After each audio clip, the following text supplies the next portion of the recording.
నా ప్రభువును ప్రియ రక్షకుడైనటువంటి యేసుక్రీస్తు వారి యొక్క ప్రశస్తమైనటువంటి నామములో తిరిగి మరొక కృపాదినము వేకునే ఆయన పాదసన్నిధిలో దేవుని యొక్క ఉపదేశము, ఆయన యొక్క ఉపదేశములో ఉన్నటువంటి జీవము మనందరూ కూడా ఆశీర్వాదకరంగా దీవెనకరంగా ఉంచినటువంటి దేవాతి దేవునికి స్తుతులు స్తోత్రములు చెల్లిస్తున్నాను. అలాగనే మరి ప్రతి రోజు కూడా కృపావాక్య ధ్యానములలో పాలుపంపులు కలిగి ఉంటున్న బిడ్డలకు ప్రభు పేరిట వందనములు, ప్రభు పేరిట శుభములు తెలియచేస్తున్నాను. ప్రియమైన దేవుని బిడ్డలారా, ఈ ఉదయకాలం మందు ప్రభు మనకిచ్చిన వాక్యాన్ని చదువుకొని ప్రార్థనాపూర్వకంగా వాక్యమును మనం ధ్యానం చేద్దాం. పరిశుద్ధమైనటువంటి బైబిల్ గ్రంథముల నుంచి ప్రవచన గ్రంథమైనటువంటి యెషయా గ్రంథము 65వ అధ్యాయము 24వ వచనములో ఉన్నటువంటి మాటలను చదువుకొని ప్రార్థనాపూర్వకంగా మనము వాక్యాన్ని ధ్యానం చేద్దాం. ఇక్కడ ఈ విధంగా వ్రాయబడి ఉన్నాయి. వారికిలాగా జరుగును, వారు వేడుకొనక మునుపు నేను ఉత్తరమిచ్చేదను, వారు మనవి చేయుచుండగా నేను ఆలకించేదను. పరిశుద్ధుడా, మీకు వందనాలు. ఈ మాటలో ఉన్నటువంటి సత్యాన్ని బయలుపరచండి ప్రభు. బిడలకు దీవెనకరంగా మార్చమని, బలపడటానికి, సరిచేసుకోవటానికి, సరిదిద్దుకోవటానికి కృప దయచేయమని యేసుక్రీస్తు నామములో అడిగి వేడుకుంటున్నాము తండ్రి, ఆమేన్. ప్రియమైన దేవుని బిడ్డలారా, ఈ సమయంలో ప్రభు అంటారు, మీరు వేడుకొనక మునుపు, మీరు మొరపెట్టక మునుపు, మీరు ప్రార్థన చేయక మునుపు నేను ఉత్తరం ఇచ్చేదను. అంటే ప్రభుకి ముందుగానే అవన్నీ కూడా తెలుసు. అవన్నీ కూడా నువ్వు తెలియచేయక ముందే నీ విషయంలో ఆయన మరి వెంటనే స్పందిస్తున్నాడు. రెండవదిగా నువ్వు ఏది చెప్పినా కూడా ప్రార్థనా రూపంలో అది ఆలకిస్తాడు అనే విషయాన్ని మనకు ఈ వచనములలో ఉన్నటువంటి మాటల యొక్క భావం. ఈరోజు ప్రార్థనలో ఉన్నటువంటి ప్రాముఖ్యత ఏంటి అనేది మనం చూసినప్పుడు, ప్రార్థన గురించి కొన్ని విషయాలు మనం తెలుసుకోవాల్సి వచ్చినప్పుడు ఏమని తెలుసుకోవాలి అని చూసినప్పుడు, మొదటిగా ప్రార్థన అనగా దేవునితో మాట్లాడుట, మన హృదయాన్ని ఆయన ఎదుట కుమ్మరించుట, ఆయన చిత్తాన్ని మరి వెదుకుట. రెండవదిగా ప్రార్థన కేవలము అడగటం మాత్రమే కాదు, అది దేవునితో ఉన్న సన్నిహిత సంబంధము. ప్రార్థనలో కొన్ని ప్రాముఖ్యమైనటువంటి విషయాలు మనం కలిగినటువంటి వారంగా ఉండాలి. ఏంటి అంటే, మొదటిగా స్తుతి అనేది తో ప్రారంభించాలి, స్తుతితో ముగించాలి. మరి దేవుని మహిమ, దేవుని శక్తి, దేవుని ప్రేమను కొనియాడుతూ ఉన్నట్లుగా మనము చేయవలసినటువంటి ప్రార్థనలో ఉండవలసినటువంటిది. రెండవదిగా కృతజ్ఞత, థ్యాంక్స్ గివింగ్ అనేది దేవుడు చేసిన మేలు కొరకు కృతజ్ఞత చెప్పుట. మూడవదిగా పశ్చాత్తాపము, మన పాపములను ఒప్పుకొని క్షమాపణ కొరకు కోరుకున్నట్లుగా. నాలుగవదిగా విన్నపము, మన అవసరములను దేవునికి తెలియచేయుట. 5 మధ్యవర్తిత్వ ప్రార్థన, ఇతరుల కొరకు మనము ప్రార్థన చేసేటువంటి ఒక మధ్యవర్తిగా మనము ఉండాలి. ఇది ప్రార్థన యొక్క క్రమం. మరి ఆత్మీయంగా మనము ఇవి తెలియకుండా, ఇవి చేయకుండా మరి మనం ఏదో అన్నట్టుగా కాకుండా ప్రార్థన బలహీనునికి మరి బలహీనుని ఆయుధము కాదు, విశ్వాస యొక్క శక్తి ప్రార్థన. ప్రార్థన పరిస్థితులను మార్చక ముందు మన హృదయాన్ని మారుస్తుంది ప్రార్థన. ప్రార్థన లేని జీవితము శక్తి లేని జీవితము. మోకాళ్ళపై నిలిచినవాడు జీవితంలో పడిపోడు. ప్రార్థన దేవుని చేయిని కదిలించకపోయినా దేవుని హృదయాన్ని తాకుతుంది. ప్రార్థనలో గడిపిన సమయం ఎన్నడూ కూడా వృధా కాదు. ఇది ప్రార్థనలో కొన్ని మనకు సత్యాలు.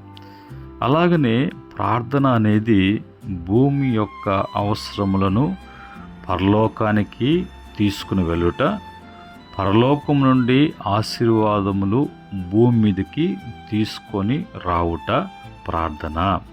ఇది మనకు ప్రార్థనలో ఉన్నటువంటి గొప్ప విషయాలు. అలాగనే ప్రార్థనా శక్తి తెలుసుకున్నవాడు నిరాశ ఉండదు. దేవుని హృదయము ఎప్పుడు సరైన సమయమే. దేవుని యొక్క సమయము మనకు ఎప్పుడు కూడా సరైనటువంటి సమయమే. దేవుని యొక్క హృదయము మనసులో కూడా ఎప్పుడు కూడా ప్రార్థన చేసేటువంటి వారి మీదే ఆయన మనసు ఉంటుంది. విశ్వాసము సమస్యలను చిన్నవిగా, దేవుణ్ణి గొప్పవాడుగా చూపిస్తుంది విశ్వాసం. కనుక మనము సమస్యను చూసి భయపడాల్సిన అవసరం లేదు. దేవుని కృప లేనిది మన ప్రయత్నాలు అసంపూర్ణమే. మోకాళ్ళపై ప్రార్థించువాడు జీవితంలో నిలబడగలిగినటువంటి వాడుగా ఉంటాడు.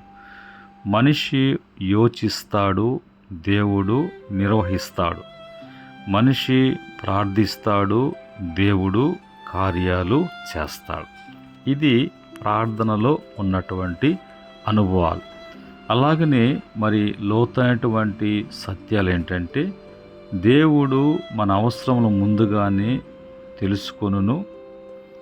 మనకు సమస్య కనిపించినప్పుడు దేవుడు అప్పటికే పరిష్కారమును సిద్ధపరచవచ్చు ప్రార్థన వలన.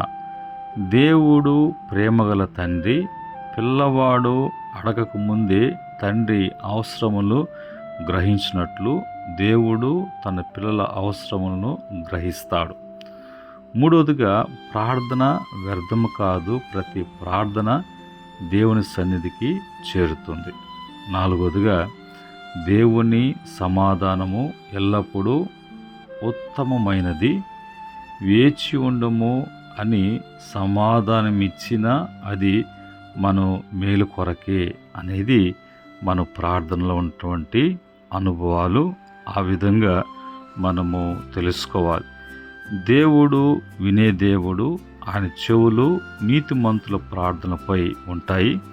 మన హృదయ స్వరమును కూడా ప్రభు వింటాడు.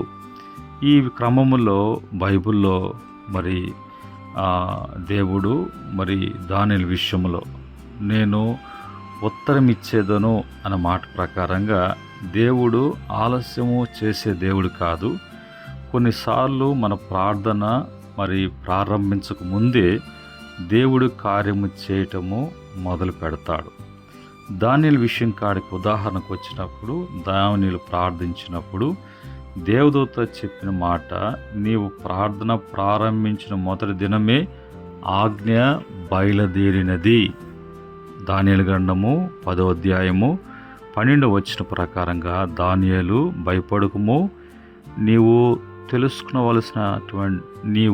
తెలుసుకునవలనని నీ మనసును అప్పగించి దేవుని ఎదుట నిన్ను తగ్గించుకొని ఆ మొదటి దినము మొదలుకొని నీవు చెప్పిన మాటలు వినబడినవి కనుక నీ మాటలను బట్టి నేను వచ్చి తిని.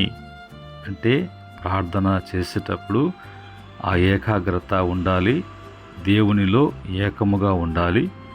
దేవుని ఎదుటే తగ్గించుకున్నటువంటి వారంగా మనం ఉన్నప్పుడు వెంటనే ప్రభు అవి చేయటానికి నీవు ప్రారంభించిన మొదటి దినమే ఏది ప్రారంభిస్తావో అప్పటికే నీకు పరిష్కారం అప్పటికే సిద్ధమైపోయింది, ఆ కార్యానికి ఏర్పాట్లు జరిగాయి అన్నట్టుగా దానియేలు జీవితం జరిగినట్లుగా మన జీవితంలో కూడా అలా జరగటానికి దేవుడు ఇష్టపడుతున్నాడు. దేవుని జవాబు వెంటనే ప్రారంభమవుతుంది. ఫలితము కనబడడానికి కొంత సమయం కూడా పట్టవచ్చు. అయినా కూడా నిరుత్సాహం అనే దానికి మనలో చోటు లేకుండా చూసుకోవాలి. ఈ ఉదయకాలమందు ప్రార్థన గురించి కొన్ని విషయాలు మనం తెలుసుకున్నాం కనుక దీన్ని బట్టి ప్రభు నీ వేడుకొక మునిపే మొరపెట్టక మునిపే ప్రభు ఉత్తరం ఇచ్చేటువంటి వాడుగా, ఉత్తరం ఇచ్చినటువంటి వాడుగా ఆల్రెడీ దేవదూత ఆ సాక్ష్యం చెప్తుంది. తన బిడ్డలు, భక్తులు, విశ్వాసులు ప్రార్థన చేస్తున్నప్పుడు దేవుడు వెంటనే వాటిని ఆలకిస్తాడు. వాటికి వెంటనే పరిష్కారం అనేది ఆయన చేయటానికి ప్రభు ఇష్టపడతాడు. కనుక మన జీవితంలో మన అవసరములను ముందుగానే తెలుసుకున్న దేవుడు, ప్రార్థన వినే దేవుడు, త్వరగా స్పందించేటువంటి దేవుడు, తన పిల్లల కొరకు కార్యములు చేసేటువంటి దేవుడు, విశ్వాసముతో మరి ఎదురు చూసేటువంటి భక్తులకు ప్రభు ఇప్పుడు కూడా మరి ఆయన మరి దూరం కాదు, ఆలస్యం కాదు, తగిన సమయంలో ప్రభు గొప్ప కార్యాలు జరిగిస్తారు. ఇటు స్థితి, ఇటు కార్యములు దేవుడు మీ అందరి జీవితంలో చేయనుగాక. ఆమేన్. కృపగల తండ్రి, పరిశుద్ధుడా, ఉదయకాలం మందు నీ మాటలు వినిపింపచేశారు. మాటలో సత్యాలు, అందులో ఉన్నటువంటి భావాలు, నైనా ప్రార్థన అయినటువంటి అనుభవంలో లోతుల్లోకి మేము వెళ్ళటానికి మీరు అనేక విషయాలు బయలుపరిచారు. బిడ్డలు వింటున్నారు. జీవితాల్లో మార్పును తీసుకురండి. ఈరోజు ఈ మాటలు బుద్ధిగంతల వరకు వినిపింపచేయండి. అనేక మంది దీవించబడాలి, కృప దయచేయమని యేసుక్రీస్తు వారి యొక్క పరిశుద్ధమైనటువంటి నామములో అడిగి వేడుకుంటున్నాము తండ్రి. ఆమేన్. పరమ తండ్రి దేవుని ప్రేమ, కృపా, సమాధానం ఈ యొక్క మాటలు వింటున్న బిడ్డలకును, ఈ పరిచర్యకును, సకల పరిశుద్ధులకును, ఆయన దాసులకును సదా తోడై నడిపించునుగాక. దైవాశీస్సులు మీ కలుగునుగాక. ఆమేన్.